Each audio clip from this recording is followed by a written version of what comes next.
Chile, las élites académicas todavía practican el atávico deporte de escandalizarse con la publicación del libro. Me ocurrió con El Lobby Feroz, publicado en 2016. Un par de oficinas de cabildeo se ofendieron por la publicación de sus listas de clientes, por ejemplo.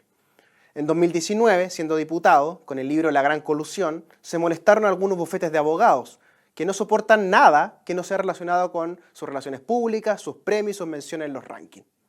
En el 2022, en el epítome de la irracionalidad, Elisa Loncón intentó que el libro El Fracaso no circulase, pues en su portada tenía un collage con su rostro. Hoy, en pleno 2024, el libro El Patio del Poder es el objeto de intentos de censura, limitación a la libertad de expresión y reacciones histéricas. En este volumen se narran 100 años de historia de la Facultad de Derecho de la Universidad de Chile, principiando por su instalación en el barrio Bellavista y el contexto en el cual Arturo Alessandri Palma regala esos terrenos a su hijo, el decano Arturo Alessandri Rodríguez. Por vez primera, además, se inmiscuye este libro en los eventos ocurridos en la década de los 70, cuando el exalumno Augusto Pinochet decide intervenirla. Para comprender la obsesión de Pinochet son claves 3 factores. Primero, su estadía de 1 año como alumno regular de la generación 55, ya siendo capitán de ejército en esta facultad. El rol de su suegro, Iriart, un abogado masón y radical de derechas. Y tercero, una serie de estafetas civiles que se acercan al régimen en calidad de colaboradores. Para entender lo ocurrido en 1974, debemos entonces comprender quién fue el último decano, don Máximo Pacheco Gómez, el padre de Máximo Pacheco Mate, actual presidente de Codelco. Se trataba de un demócrata cristiano electo en 1972 tras la jubilación de Eugenio Velasco. Desde temprano, la novísima dictadura militar encabezada por 4 generales se hizo acompañar de un set de civiles que sirvieron de comparsa, materia gris y estafetas jurídicos. La repartición de las labores ocurrió por secciones corporativas. Fue de este modo en que la Fuerza Aérea tomó el control de algunas instituciones educacionales. Las universidades, por lo tanto, pasaron a estar intervenidas por aviadores. En la Chile se dispuso un interinato fáctico del general César Ruiz Danjó. Se trataba en la práctica de la primera rectoría militar de la historia. Este general ejerció como comandante en jefe de la Fuerza Aérea entre 1970 y 1973, cuando fue nombrado ministro de Obras Públicas y Transporte, cargo en el que duró 9 días. Se volvió famoso, pues renunció al no poder resolver el segundo paro de camioneros. Ante esa decisión, Allende le pidió que también dejase la comandancia. Esto provocó protestas de la familia de los militares contra Carlos Prats, quien ejercía como ministro de Defensa. Como un dominó, al caer César Ruiz Danjó, cayó también Carlos Prats. Allende debió entonces buscar a otro mandamás del ejército. Tras las recomendaciones del propio Prats, el presidente se decidió por Augusto Pinochet Ugarte, exalumno de la Facultad de Derecho de la Universidad de Chile. De este modo existía un vínculo muy curioso entre Ruiz y el dictador. Eso podría explicar quizás la trascendental tarea que le encargó: disciplinar, controlar y gobernar una de las universidades más díscolas del continente. Al comienzo, este aviador no tuvo un especial foco con Pío IX. No obstante, en noviembre del 73 aparecieron sendas listas pegadas en las murallas interiores del edificio. Allí estaban los nombres de estudiantes, profesores y funcionarios. Entre ellos, como era de prever, estaba Álvaro Varela Walker, el último presidente del Centro de Estudiantes, y las cúpulas de todos los partidos de izquierda con presencia en el patio. De acuerdo con el diseño formulado por la dictadura interna, se les acusó de cargos públicos y notorios, lo que significaba que podían ser delatados de forma anónima. Además, todos los hechos, dichos y conductas imputadas a los señalados se entenderían verdaderas, sin ningún derecho ni oportunidad para refutarlos. Al poco andar, el rector designado se informó sobre las conductas del decano de Derecho.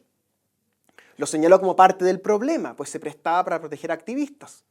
Así, desde comienzo de 1974, se ejerció una operación de control, acoso y derribo sobre Máximo Pacheco Gómez. En paralelo, los interventores se ocuparon de buscar un reemplazante. Era necesario un miembro del claustro académico que se prestase para ser el primer decano designado de su historia. Se especuló con diversos apellidos, siglas y perfiles. Nada permitía presagiar quién sería el escogido. Su nombre era Antonio Bascuñán Valdés. No había cumplido 40 años todavía. Era apodado el Conde y estaba casado con Soledad Rodríguez Subercasó, descendiente de un clan fundador de Zapallar. Por parte de madre, el conde descendía de la familia Valdés, dueños de la chacra Locaña, que mucho después se conocería como la comuna de La Florida. ¿Cómo llegó este profesor de introducción al derecho a ser designado? ¿Por qué fue él el escogido para comandar la facultad más problemática dentro de la universidad más problemática? ¿Por qué un hijo de la tradición jurídica en pleno genocidio acepta ser designado en un cargo tan difícil? Para entender estas preguntas, o para comenzar a entenderlas, era necesario un libro. En la primera parte se aborda al clan Bascuñán y su influencia en esta escuela. Comienza con el ingreso de Aníbal Bascuñán Valdés, quien comparte siglas y apellidos con su hijo Antonio, A, B larga, B corta. En el segundo capítulo se relatan los hechos acontecidos dentro de la escuela durante la etapa más severa de la dictadura cívico-militar. En ese contexto, veremos quiénes y en qué condiciones asumieron como decanos designados por Pinochet: Antonio Bascuñán, Hugo Rosende, Avelino León, Rafael Eizaguirre, hasta la elección democrática, todavía en dictadura, de don Mario Mosquera. Este examen es especialmente relevante dado que son materias que se mantienen vírgenes, inexploradas y deshabitadas. Mayor importancia cobran estos acontecimientos en virtud de que a la fecha de convención de este libro se han conmemorado 50 años del golpe de Estado. En la Facultad de Derecho poco y nada se dijo sobre los aspectos internos de la dictadura. Esto es llamativo, pues actualmente son los discípulos y aprendices de Bascuñán quienes comandan la educación jurídica chilena. Por ejemplo, en un libro tributo a su maestro, sus fans cuajaron un volumen de 700 páginas y 3 kilos de peso, aunque olvidaron mencionar el decanato de 1974 a 1976. Entre los firmantes de ese volumen aparecen influyentes personas, por ejemplo, Fernando Atria, Rodrigo Correa, Lucas Sierra, Julián López, Pablo Ruiz Tagle, Nicole Neme, Carlos Franz y otras estrellas del panorama jurídico literario de la provincia chilena. En la segunda parte del Patio del Poder se alumbran los fundamentos intelectuales del último entusiasmo surgido en Pío IX. Esta descripción arranca con los hechos ocurridos entre los años 2011 y 2013, en pleno primer gobierno de Piñera y en vísperas del retorno de Bachelet. Allí se narran los acontecimientos ocurridos al interior del comando de campaña de la presidenta. Ella nombró una comisión de abogados constitucionalistas donde concurrieron varios discípulos del conde Bascuñán, Atria y Ruiz Tagle por de pronto.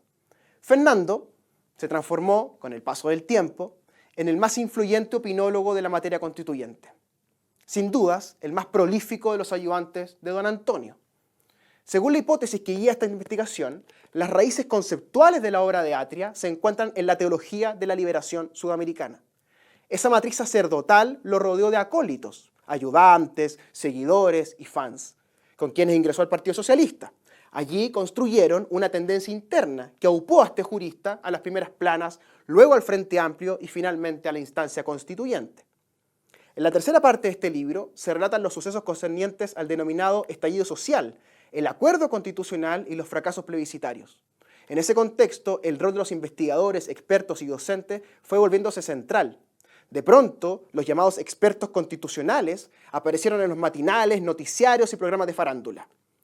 Los protagonistas del fracaso, por ende, serían los mismos profesores de Derecho Constitucional que habían avivado la cueca desde hace 1, 2 o 3 décadas atrás. De esta forma, el Patio del Poder es un lugar de naufragios constitucionarios, repetitivos y agotadores. En La Moneda, un egresado de la facultad hoy intenta conducir el país, acompañado de una ministra del Interior que también pasó por el mismo patio, al igual que el ministro Cesprés, el ministro de Energía, la ministra de Desarrollo Social, el canciller o el ministro de Justicia, que pese a provenir de otro lugar, fue adoptado por el bascuñanismo. Por ende, si se quiere entender a cabalidad, o comenzar a entender a las élites gobernantes actuales, en el Ejecutivo, en el Parlamento, en las Cortes, debe comprenderse la dinámica en la cual sucede la educación jurídica de los jovencitos que pretenden ser abogados. En el fondo, en la figura de Antonio Bascuñán Valdés y sus ayudantes, y los ayudantes de sus ayudantes, se resume un siglo de historia. Pronto serán 100 los años protagonizados por el bello edificio que se alza a la entrada del barrio Bellavista desde 1938 en adelante, cuando el país era distinto y un presidente le regaló una facultad a su hijo, que era el decano de la institución más influyente del Valle Central. Opinión en Biobío.